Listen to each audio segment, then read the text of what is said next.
Friends किवें हो तुसीं सारे दोस्तों अज तुहाडे लई क्वेश्चन लैके आए जिद्दां कि तुहानूं पता भी है आपां कमर्शियल लॉ दी प्लेलिस्ट चला रहे हैं तुहाडे लई बना रहे हैं 2020 दे क्वेश्चन पेपर च जिन्ने क्वेश्चनस ने आपां सारे कवर करने की कोशिश कर रहे हैं। सो आई होप हाले तक तुसीं साडी प्लेलिस्ट अपने फ्रेंड्स के नाल या क्लासमेट्स के नाल शेयर जरूर कर दी होएगी क्योंकि आपां हर वारी तुहाडे लई सिर्फ इंपॉर्टेंट क्वेश्चनस कवर अप करी दे ने। पहले आपां सिलेबस कवर अप करते हुंदे सी, जिन्ने इंपॉर्टेंट क्वेश्चनस होंदे सी सिलेबस च कवर करते सी, बट हुण आपां क्वेश्चनस किहड़े चक रहे हैं ਜਿਹੜੇ पेपरां 'ਚ आ रखे ने। So that is very good for everyone student. So please try करो जिन्ना हो सके सानू सपोर्ट दवाओ अपने क्लासमेट्स तो।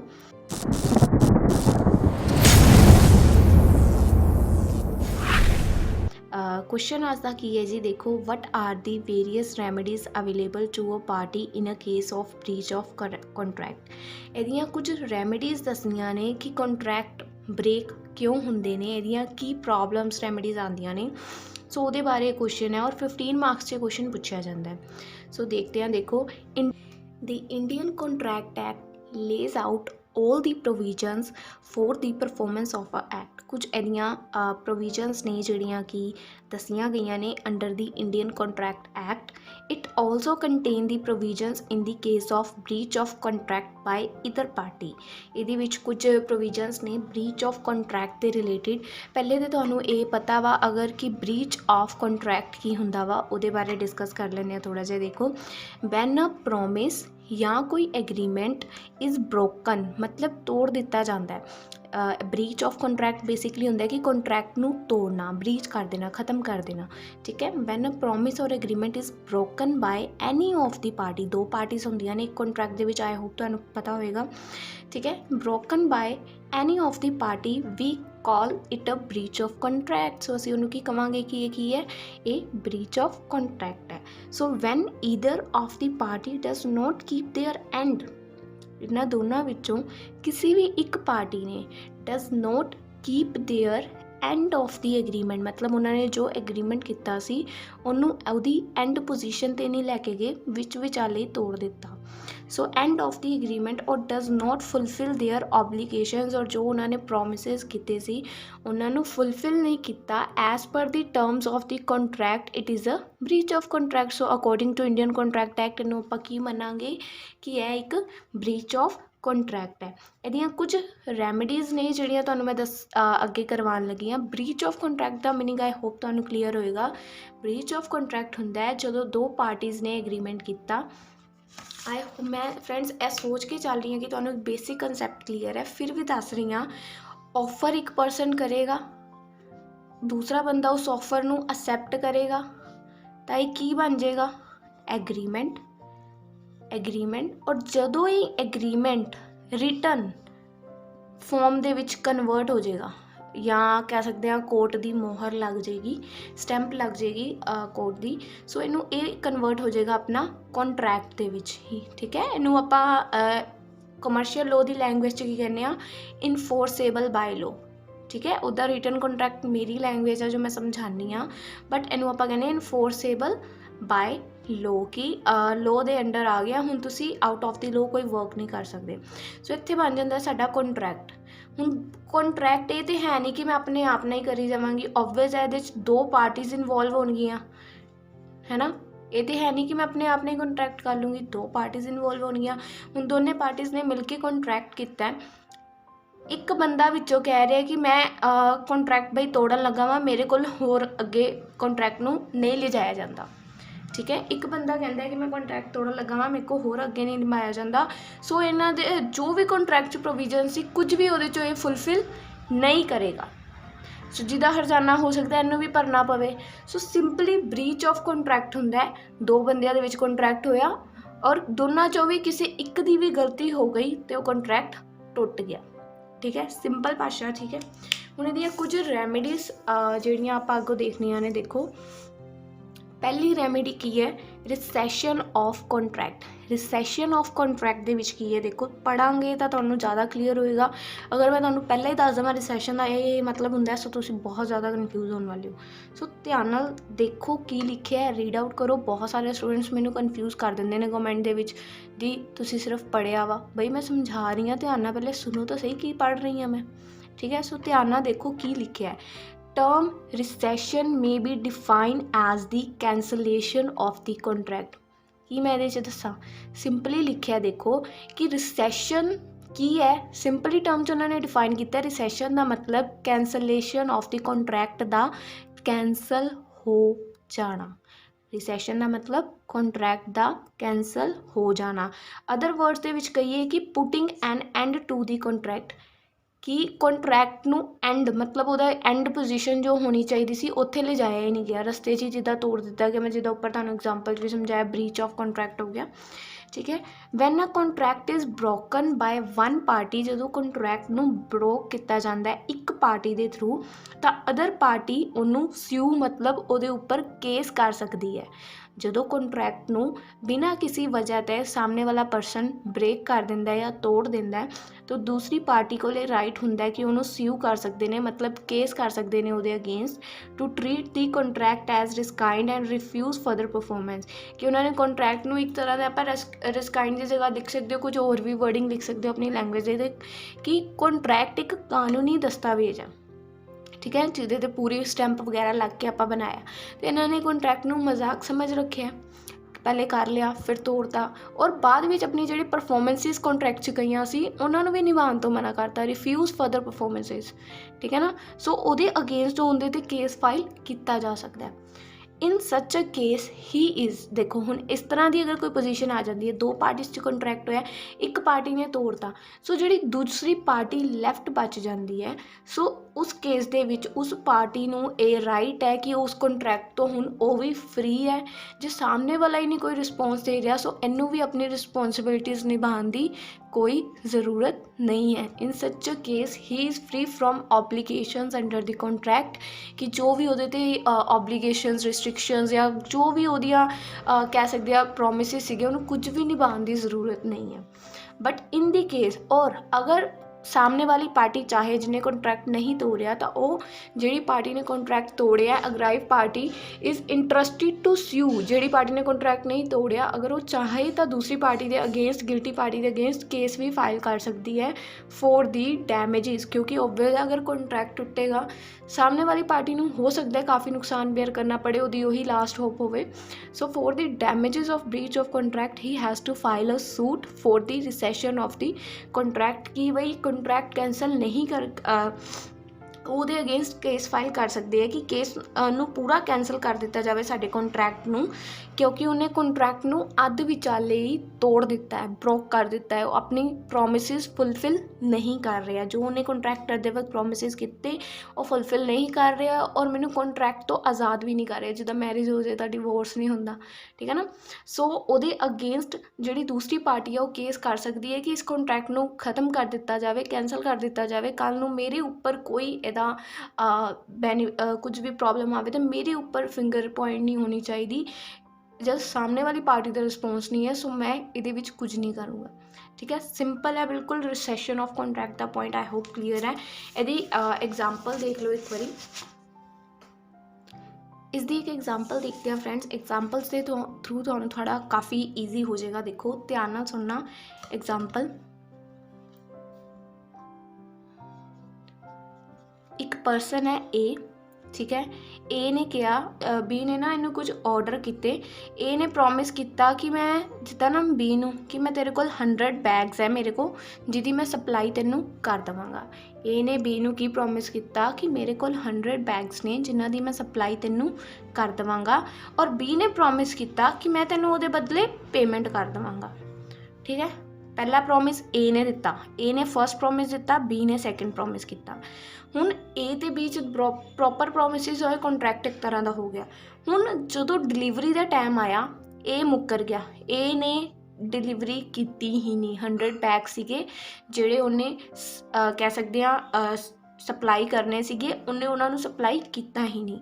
सो बी भी चाहे तो उन्होंने पेमेंट ना करे, चाहे कि करे ही ना, ओबवियस उन्होंने बैग नहीं रिसीव होए तो पेमेंट नहीं रिसीव पे करेगा। सो अगर उन्होंने अगर देखा जाए कॉन्ट्रैक्ट है, सो ए उहदे उपर इस गल तो केस नहीं कर सकता कि बी ने पेमेंट नहीं की, बई पहले तो उस चीज़ की सप्लाई तो कर, पेमेंट तो तद ही होएगी ना।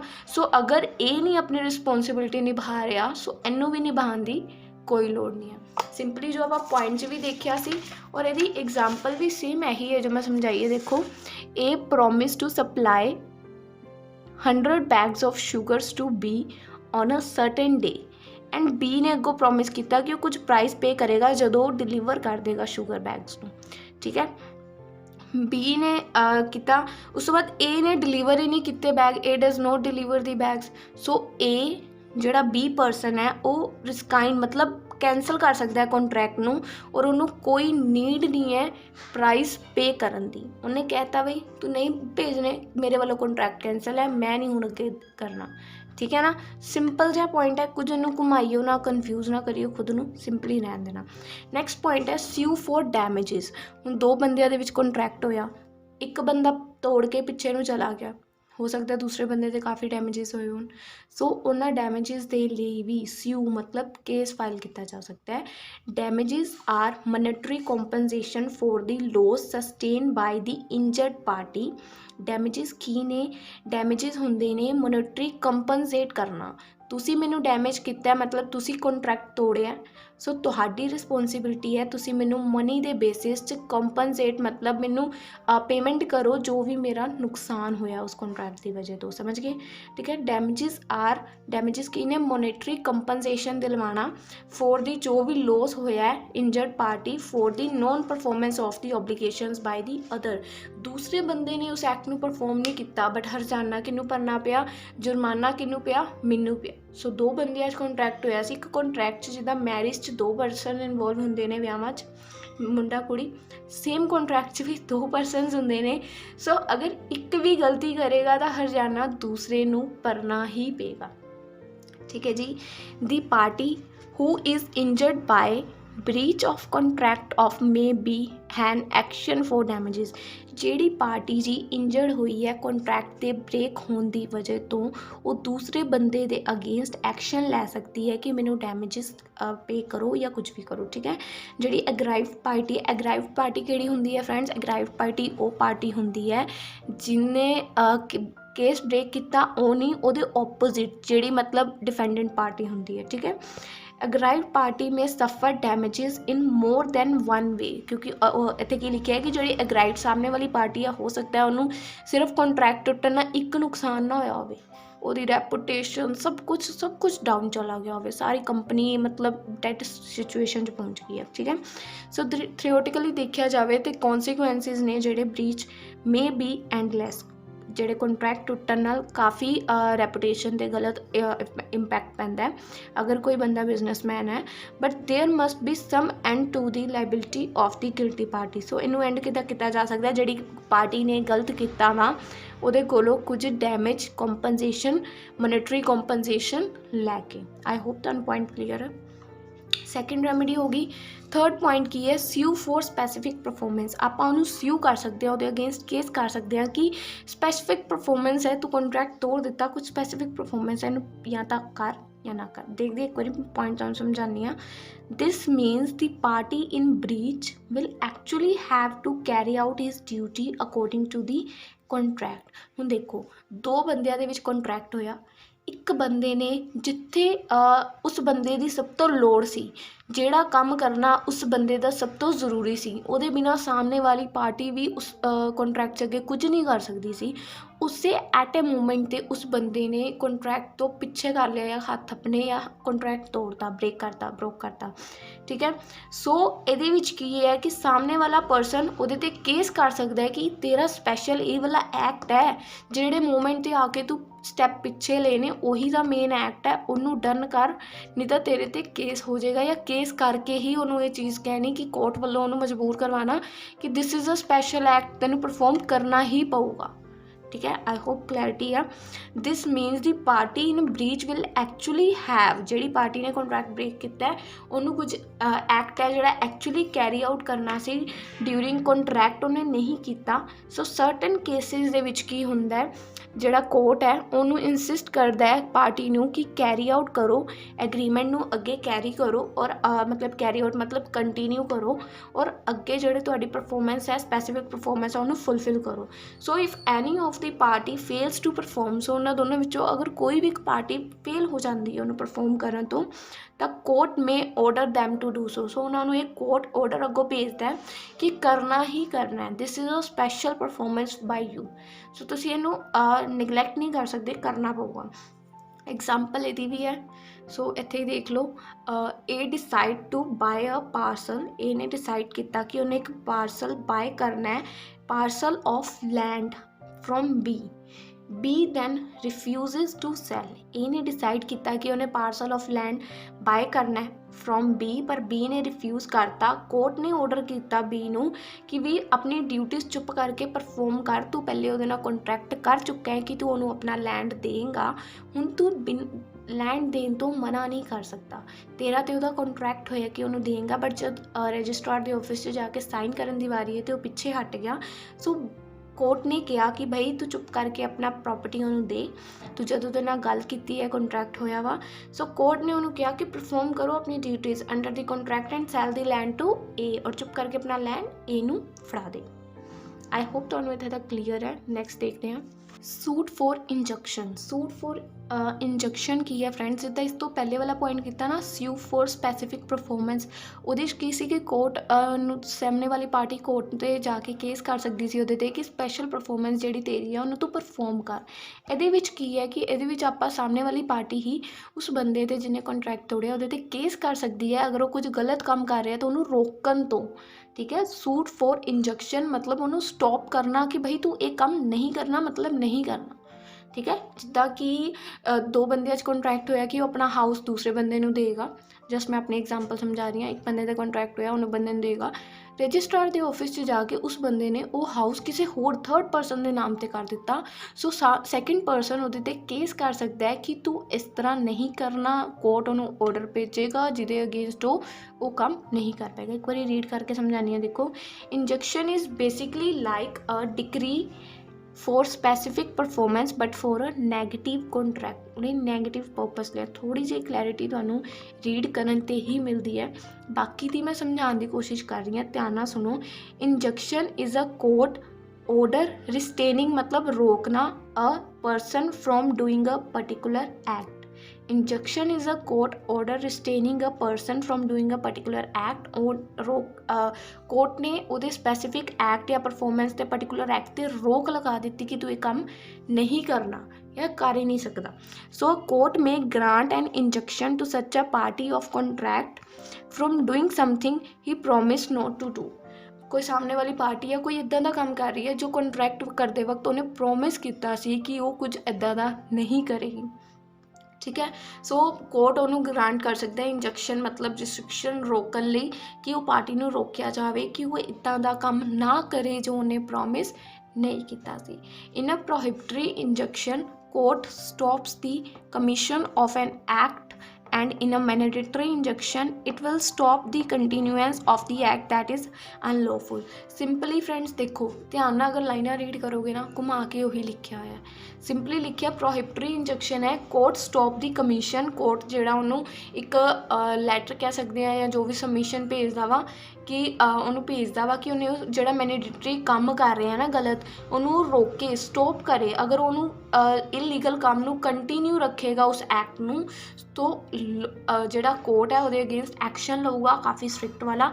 ਸੋ ਸਿੰਪਲੀ ਉਹੀ ਲਿਖਦੇ ਆ ਬਾਰ-ਬਾਰ, ਬਸ ਤੁਹਾਨੂੰ ਥੋੜ੍ਹਾ ਜਿਹਾ ਐਕਸਪਲੇਨੇਸ਼ਨ, ਥੋੜ੍ਹੀ ਇੰਗਲਿਸ਼ ਦੀ ਨੌਲੇਜ ਜਿੱਦਾਂ ਕਹਿੰਦੇ ਆ ਨਾ, ਥੋੜ੍ਹਾ ਜਿਹਾ ਐਕਸਪਲੇਨ ਕਰਨਾ, ਇੱਕ ਲਾਈਨ ਨੂੰ ਘੁਮਾ ਕੇ 6 ਲਾਈਨਾਂ 'ਚ ਬਣਾ ਦੇਣਾ, ਸੇਮ ਮੀਨਿੰਗ ਉਹੀ ਨਿਕਲਦਾ ਹੁੰਦਾ। ਸੋ ਉਹ ਕੰਮ ਹੁੰਦਾ ਵਾ ਜਿਹੜੇ ਕੁਐਸਚਨਾਂ ਦੀ ਲੈਂਥ ਨਾ ਬਣੇ ਤੁਹਾਡੇ ਕੋਲੋਂ। ਠੀਕ ਹੈ, ਸੋ ਨੈਕਸਟ ਕੀ ਰੈਮੇਡੀ ਹੈ ਜੀ, ਕੁਆਂਟਮ ਮੈਰੀਊਟ। ਕੁਆਂਟਮ ਮੈਰੀਊਟ ਦੇ ਵਿੱਚ ਕੀ ਹੁੰਦਾ ਦੇਖੋ, quantum meruit literally translate to as much is earned at time when one party of the contract is prevented from finishing his performance of the contract by the other party he can claim। देखो ਹੁਣ मैं ਇਹਦੇ 'ਚ ਤੁਹਾਨੂੰ ਬਹੁਤ simple ਤਰੀਕੇ ਨਾਲ ਸਮਝਾਉਣ ਲੱਗੀ ਹਾਂ, ਧਿਆਨ ਨਾਲ ਸੁਣਨਾ। ਕੁਆਂਟਮ ਮੈਰੀਊਟ ਸਾਡਾ ਪੁਆਇੰਟ ਹੈ, ਠੀਕ ਹੈ, ਆਪਾਂ QM ਲਿਖ ਲੈਂਦੇ ਹਾਂ, ਤੁਹਾਡੀ ਥੋੜ੍ਹਾ ਜਿਹਾ ਯਾਦ ਰਹੇਗੀ ਕਿ ਕੁਆਂਟਮ ਹੈਗਾ ਸਾਡਾ ਪੁਆਇੰਟ। ਠੀਕ ਹੈ, ਇਹਦੇ ਵਿੱਚ ਕੀ ਹੈ ਇੱਕ ਪਰਸਨ ਹੈ A, ਇੱਕ ਪਰਸਨ ਹੈ B, ਠੀਕ ਹੈ। ਇਹਨਾਂ ਦੋਨਾਂ 'ਚ ਕੋਈ ਕੰਟਰੈਕਟ ਹੋ ਗਿਆ, ਇੱਕ ਕੰਟਰੈਕਟ ਇਹਨਾਂ ਦੋਨਾਂ ਦੇ ਵਿੱਚ ਹੈਪਨ ਹੋਇਆ। ਹੁਣ ਉਸ ਕੰਟਰੈਕਟ ਦੇ ਚਲਦੇ ਇਹ ਬੰਦੇ ਨੇ ਕੁਝ ਵਰਕ ਕਰਤਾ, ਜਿੱਦਾਂ ਕੁਝ ਕੰਸਟਰਕਸ਼ਨ ਦਾ ਵਰਕ ਹੈ, ਆਪਣੇ ਚਾਰਜਿਸ 'ਤੇ, ਆਪਣੇ ਬੇਸਿਸ 'ਤੇ ਉਸ ਕੰਸਟਰਕਸ਼ਨ ਦੇ ਵਰਕ 'ਤੇ ਸਪੈਂਡ ਕਰ ਦਿੱਤੇ 5 ਲੱਖ ਰੁਪੀਸ, ਠੀਕ ਹੈ। 5 ਲੱਖ ਰੁਪੀਸ ਕਰ ਦਿੱਤੇ ਇਹਨੇ ਆਪਣੇ ਬੇਸਿਸ 'ਤੇ ਸਪੈਂਡ। ਜਦੋਂ ਇਹਦੀ ਵਾਰੀ ਆਈ ਇਹਨੇ ਕੰਟਰੈਕਟ ਤੋੜ ਦਿੱਤਾ। ਹੁਣ ਜਿਹੜਾ ਇਹ ਬੰਦਾ ਵਾ ਇਹਨੂੰ ਸਿਊ ਕਰ ਸਕਦਾ ਹੈ ਕੋਰਟ ਦੇ ਵਿੱਚ ਕਿ ਬਈ ਜਿੰਨਾ ਖਰਚਾ ਮੇਰਾ ਹੋਇਆ ਹੈ ਨਾ ਮੈਨੂੰ ਉਹ ਵਾਪਸ ਦੇ ਦੇ, ਚੁੱਪ ਕਰਕੇ ਜਿੰਨੇ ਟਾਈਮ ਤੱਕ ਕੰਟਰੈਕਟ ਰਿਹਾ ਉਹਦੇ 'ਚ ਜਿੰਨਾ ਮੈਂ ਸਪੈਂਡ ਕੀਤਾ ਮੈਨੂੰ ਉਹ ਵਾਪਸ ਚਾਹੀਦਾ। ਸਿੰਪਲੀ ਜਿਹੜੀ ਮੈਂ ਆਪਣੀ ਲੈਂਗੁਏਜ ਦੱਸ ਰਹੀ ਹਾਂ, ਕੁਆਂਟਮ ਮੈਰੀਓਟਸ 'ਚ ਕੀ ਹੁੰਦਾ ਹੈ, ਕੰਟਰੈਕਟ ਤੋੜਨ ਤੋਂ ਪਹਿਲੇ ਜਿੰਨੀ ਦੇਰ ਤੱਕ ਕੰਟਰੈਕਟ ਰਿਹਾ ਉਨੇ ਟਾਈਮ ਦੇ ਵਿੱਚ ਸਾਹਮਣੇ ਵਾਲੇ ਪਰਸਨ ਨੇ ਜਿੰਨਾ ਖਰਚਾ ਕੀਤਾ ਜੋ ਇਹਦੇ ਹਿੱਸੇ ਬਿਲਕੁਲ ਨਹੀਂ ਆਇਆ, ਸੋ ਉਹਨੂੰ ਵਾਪਸ ਕਰਨਾ। ਸਿੰਪਲ। ਸੋ ਕੀ ਲਿਖਿਆ ਦੇਖੋ, quantum meruit literally translate as to as each earn, ਜਿੰਨਾ ਮਤਲਬ ਉਹਨੇ ਸਪੈਂਡ ਕੀਤਾ ਐਜ਼ ਇਟ ਅਰਨ, ਸਾਹਮਣੇ ਵਾਲੇ ਕਿਉਂਕਿ ਸਾਹਮਣੇ ਵਾਲੇ ਨੇ ਸਪੈਂਡ ਕੀਤਾ ਦੂਸਰੇ ਦੀ ਤੇ ਅਰਨਿੰਗ ਹੋਈ ਨਾ ਜਿਹਨੇ ਕੰਟਰੈਕਟ ਤੋੜ ਦਿੱਤਾ। At time when one party of the contract is preventing from finishing his performance, ਇੱਕ ਪਾਰਟੀ ਨੇ ਆਪਣਾ performance finish ਕਰ ਦਿੱਤੀ, finishes his performance of the contract, ਪਰ other party ਉਹਨੇ ਉਹਨੂੰ ਕੰਟਰੈਕਟ ਨੂੰ ਤੋੜ ਦਿੱਤਾ। ਸੋ ਸਾਹਮਣੇ ਵਾਲੀ ਪਾਰਟੀ ਕਲੇਮ ਕਰ ਸਕਦੀ ਹੈ, ਹੀ ਕੈਨ ਕਲੇਮ ਕੁਆਂਟਮ ਮੈਰੀਓਟਸ, ਠੀਕ ਹੈ। ਸੋ ਹੀ ਮਸਟ ਬੀ ਪੇ, ਸੋ ਉਹਨੂੰ ਸਾਹਮਣੇ ਵਾਲੇ ਬੰਦੇ ਨੂੰ ਉਹਨੂੰ ਰੀਜ਼ਨੇਬਲ ਰੈਮੂਨਰੇਸ਼ਨ ਪੇ ਕਰਨੀ ਪਊਗੀ, ਕਿਉਂਕਿ for the part of contract he has already performed, contract ਦਾ ਕੁਝ ਪਾਰਟ ਉਹਨੇ ਆਲਰੇਡੀ ਪਰਫੋਰਮ ਕਿਉਂਕਿ ਕਰ ਦਿੱਤਾ ਹੈ ਤੇਰੇ ਕੰਟਰੈਕਟ ਤੋੜਨ ਤੋਂ ਪਹਿਲੇ ਹੀ। So this could be the remuneration of the services he has provided or the value of the work he has already done। ਸੋ ਅਸੀਂ ਕਹਿ ਸਕਦੇ ਹਾਂ ਕਿ ਇਹਦੇ 'ਚ ਉਹਨੂੰ ਰੈਮੂਨਰੇਸ਼ਨ ਪ੍ਰੋਵਾਈਡ ਕਰਨੀ ਹੈ ਕਾਹਦੇ ਲਈ, ਜਿਹੜਾ ਕੰਟਰੈਕਟ ਟੁੱਟਣ ਤੋਂ ਪਹਿਲੇ ਉਹਨੇ ਉਸ ਕੰਟਰੈਕਟ ਦੇ ਚਲਦੇ ਕੁਝ ਕੰਮ ਜਾਂ ਕੁਝ ਵੈਲਿਊ ਪ੍ਰੋਵਾਈਡ ਕੀਤੀ ਹੈ ਸਾਹਮਣੇ ਵਾਲੇ ਪਰਸਨ ਨੂੰ, ਔਰ ਉਹ ਕੰਮ ਕੰਟਰੈਕਟ ਟੁੱਟਣ ਤੋਂ ਜਾਂ ਬ੍ਰੇਕ ਹੋਣ ਤੋਂ ਪਹਿਲਾਂ ਸਾਹਮਣੇ ਵਾਲਾ ਪਰਸਨ ਕਰ ਚੁੱਕਾ ਸੀ, ਜਿਹਦੇ ਬਦਲੇ 'ਚ ਉਹਨੂੰ ਉਹਦੇ ਕੋਲੋਂ ਰੈਮੂਨਰੇਸ਼ਨ ਦਵਾਈ ਜਾਏਗੀ। ਸਿੰਪਲ ਹੈ, ਕਾਫੀ ਈਜ਼ੀ ਹੋ ਜਾਂਦੀ ਹੈ ਫਰੈਂਡਸ ਸਟੱਡੀ। ਜਦ ਤੁਸੀਂ ਸਟੱਡੀ ਨੂੰ ਆਪਣਾ ਦੋਸਤ ਬਣਾਓਗੇ, ਕਾਫੀ ਆਰਾਮ ਨਾਲ ਪੜ੍ਹੋਗੇ, ਸਮਝ ਕੇ ਪੜ੍ਹੋਗੇ, ਕੁਐਸਚਨ ਪੇਪਰ 'ਚ ਕਦੀ ਵੀ ਆ ਜਾਏ ਫਿਰ ਤੁਸੀਂ ਕੁਐਸਚਨ ਭੁੱਲੋਗੇ ਨਹੀਂ। ਸਿੰਪਲ ਜੀ ਗੱਲ ਹੈ, ਕੁਐਸਚਨ ਤੁਸੀਂ ਕੁਝ ਵੀ ਆ ਜਾਏ ਅਟੈਂਪਟ ਤਾਂ ਕਰ ਹੀ ਜਾਓਗੇ। ਸੋ ਅੱਜ ਦੀ ਵੀਡੀਓ ਦੇ ਵਿੱਚ ਇਹੀ ਕੁਐਸਚਨ ਹੈ। ਆਈ ਹੋਪ ਤੁਹਾਨੂੰ ਕਲੀਅਰ ਹੋਇਆ ਹੋਵੇਗਾ। ਮਿਲਦੇ ਆ ਤੁਹਾਨੂੰ ਆਪਣੀ ਅਗਲੀ ਵੀਡੀਓ ਦੇ ਵਿੱਚ ਨੈਕਸਟ ਕੁਐਸਚਨ ਦੇ ਨਾਲ। ਬਾਏ ਬਾਏ ਦੋਸਤੋ।